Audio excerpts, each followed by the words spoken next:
আসসালামু আলাইকুম ওয়া রাহমাতুল্লাহি ওয়া বারাকাতুহু। আলহামদুলিল্লাহি রাব্বিল আলামিন ওয়া সাল্লাল্লাহু আলাইহি ওয়া সাল্লাম আলা নবিয়িনা মুহাম্মদ ওয়া আলা আলিহি ওয়া সাহবিহি আজমাইন। প্রিয় দর্শক শ্রোতা, আজকে আমাদের সংক্ষিপ্ত আলোচ্য বিষয় হচ্ছে উজুব কারাহিয়াতুল কুফরি ওয়াল কুফার ওয়া আহলিহি। উজুব কারাহিয়াতুল কুফারি ওয়া আহলিহি, কাফের এবং কুফরি করা উভয়কে ঘৃণা করা ওয়াজিব, উভয়কে অন্তর থেকে ঘৃণা করা ওয়াজিব আজকে আমাদের আলোচ্য বিষয়। আল্লাহ সুবহানাহু ওয়া তাআলা ইরশাদ করেন, বা'দা আউযু বিল্লাহি মিনাশ শাইতানির রাজীম, فإن تنازعتم في شيء فردوه إلى الله والرسول।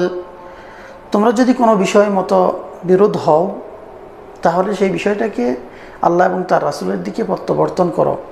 আল্লাহ সুবহানাহু ওয়া তাআলা ইরশাদ করেন, قد كانت لكم أسوة حسنة في إبراهيم والذين معه إذ قالوا لقومهم إنا براء منكم ومما تعبدون من دون الله كفرنا بكم وبدا بيننا وبينكم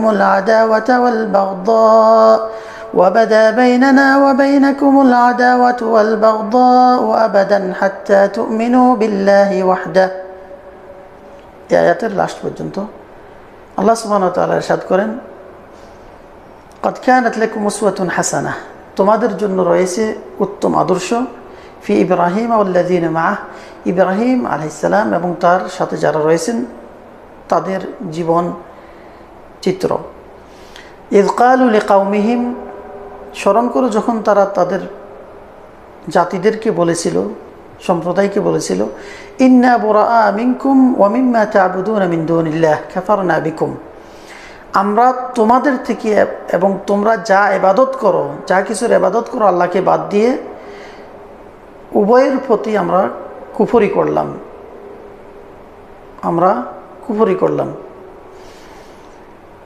ওয়াবাদা বাইনানা ওয়া বাইনাকুমুল আদাওয়াতু ওয়াল বাগদা, আমাদের এবং তোমাদের মাঝে ঘৃণা এবং দুশমনী শুরু হয়ে গেছে, আমাদের মধ্যে এবং তোমাদের মধ্যে শত্রু এবং ঘৃণা শুরু হয়ে গেছে। হাত্তা তুমিনু বিল্লাহি ওয়াহদাহ, যতক্ষণ পর্যন্ত না তোমরা এক আল্লাহর প্রতি ঈমান আনয়ন করবে। এই আয়াতের মধ্যে আল্লাহ সুবহানাহু ওয়া তাআলা ইরশাদ করেন যে মুমিনদের জন্য রয়েছে উত্তম নমুনা আদর্শ, আইডিয়াল জীবন, ইব্রাহিম আলাইহিস সালামের জীবন এবং তার সাথে যারা ঈমানদার রয়েছে তাদের জীবন। তারা তাদের সম্প্রদায়কে বলতে দ্বিধাবদ্ধ করেনি যে আমরা তোমাদের উপর কুফরি করলাম এবং তোমরা যাদের ইবাদত করো আল্লাহকে বাদ দিয়ে তাদের উপরও কুফরি করলাম, যতক্ষণ পর্যন্ত না তোমরা আল্লাহর উপর ঈমান আনয়ন না করবে, এক আল্লাহর প্রতি বিশ্বাস্ত না হবে, ততক্ষণ পর্যন্ত তোমাদের মাঝে কোনো সমঝোতা নেই, দুশমনী এবং ঘৃণা আমাদের মধ্যে বিরাজমান করবে, যতক্ষণ পর্যন্ত তোমরা ঈমান না আনবে এক আল্লাহর প্রতি। তারা শুধু যে তাগুত রয়েছে তার উপরে কুফরি করে নেই, বরং যারা এই তাগুতদের ইবাদত করে তাদের প্রতিও তারা কুফরি বা তাদের পক্ষ থেকে অস্বীকৃতি প্রকাশ করে দিল এবং তারা ক্লিয়ারভাবে প্রকাশ করে দিল যে আমরা এবং তোমাদের মাঝে কোনো মধ্যস্থতা নেই, কোনো সমঝোতা নেই, যতক্ষণ পর্যন্ত তোমরা আল্লাহর প্রতি ঈমান আনয়ন না করবে।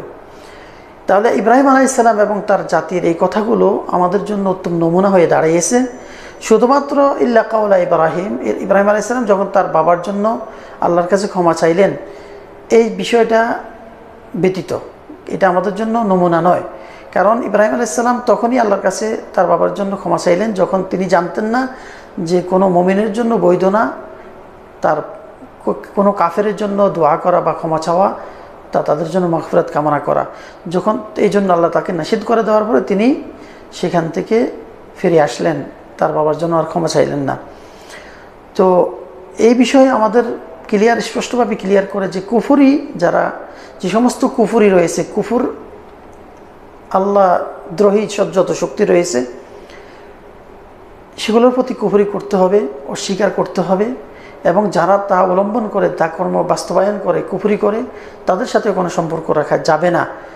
তো আমাদের এবং তাদের মাঝে সর্বদাই একটা শত্রুতামি একটা হিংসা বিদ্বেষ থেকেই যাবে কিয়ামত পর্যন্ত যদি তারা ঈমান আনয়ন না করে। আর ইব্রাহিম আলাইহিস সালামের ইস্তেগফারটি ছিল তার বাবার জন্য, তার আল্লাহর পক্ষ থেকে নিষেধাজ্ঞা আসার পূর্বে। সেই বিষয়টা আমাদের খেয়াল রাখতে হবে, কারণ ইব্রাহিম আলাইহিস সালামের পিতা ছিল আল্লাহর দুশমন, তার জন্য ইস্তেগফার করা কাম্য ছিল না। তিনি না বুঝে ইস্তেগফার করার পরে আল্লাহ তাআলা তাকে নিষিদ্ধ করে দিলেন। আল্লাহ তাআলা আমাদেরকে সঠিক দিন অবলম্বন করার তৌফিক এনায়েত করেন, সঠিকভাবে দিন কায়েম করার তৌফিক এনায়েত করেন। হাদা ওয়া সাল্লাল্লাহু ওয়া সাল্লাম আলা নবিয়িনা মুহাম্মদ ওয়া আলা আলিহি ওয়া সাহবিহি আজমাইন। আসসালামু আলাইকুম ওয়া রাহমাতুল্লাহি ওয়া বারাকাতুহু।